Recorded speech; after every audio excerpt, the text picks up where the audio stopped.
بالله من الشيطان الرجيم. بسم الله الرحمن الرحيم. سبحان الذي أسرى بعبده ليلا من المسجد الحرام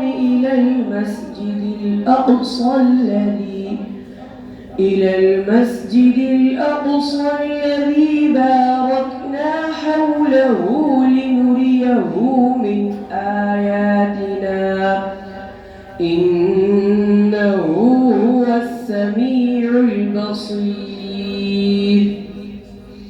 وآتينا موسى الكتاب وجعلناه هدى لبني إسرائيل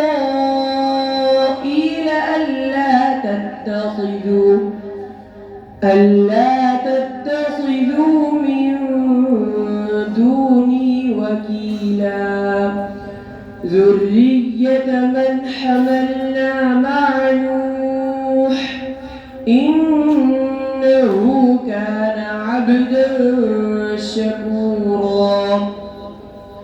وقضينا إلى بني إسرائيل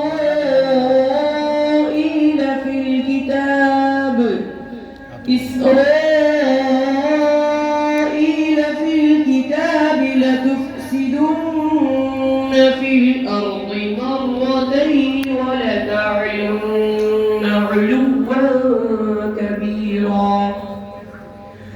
فإذا جاء وعد أولاهما بعثنا عليكم عبادا لنا أولي بأس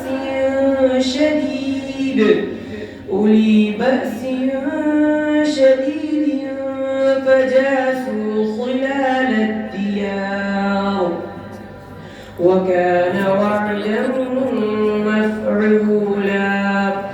ثم رددنا لكم الكرة عليهم وأمددناكم بأموال وبنين وجعلناكم أكثر نفيرا. إن أحسنتم لأنفسكم وإن أسأتم فلها. فإذا جاء وعد الآخرة ليسوءوا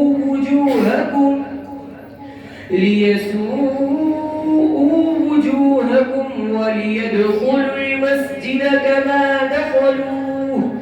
كما